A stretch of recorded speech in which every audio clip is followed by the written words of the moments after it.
Face au mur, créer une société avec des fonds publics et privés semble l'unique solution pour sauver les thermes de Plombières-les-Bains. Une réunion hors caméra s'est tenue lundi à l'initiative de François Venson, le président du conseil départemental, favorable depuis mars dernier à ce projet de société d'économie mixte.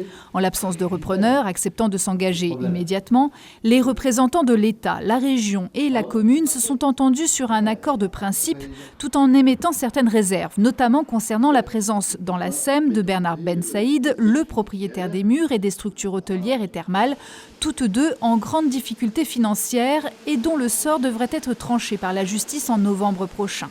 Société appartenant au groupe AVEC, impliquée dans de nombreux dossiers actuellement au tribunal.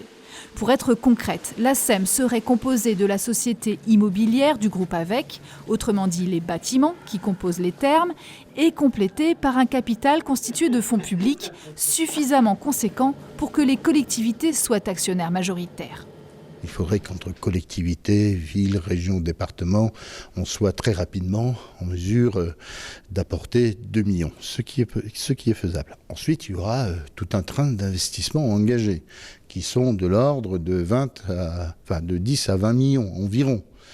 Et grâce à la SEM, on pourra mobiliser des crédits du département, bien sûr, de la région, de l'État et également de l'Europe.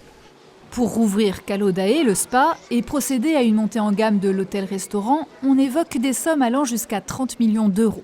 Mais dans un premier temps, l'objectif serait de retrouver une activité thermale avec 400 curistes par semaine, 4 à 5 fois plus que ceux qui peuvent être accueillis actuellement.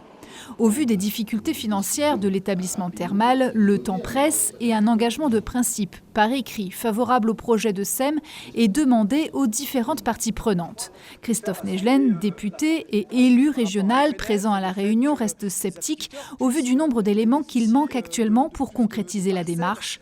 Il craint également que la société immobilière ne serve à éponger les dettes du groupe AVEC.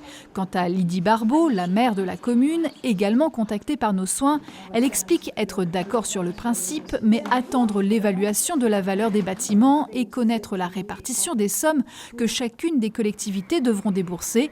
L'avenir des thermes est donc encore en suspens.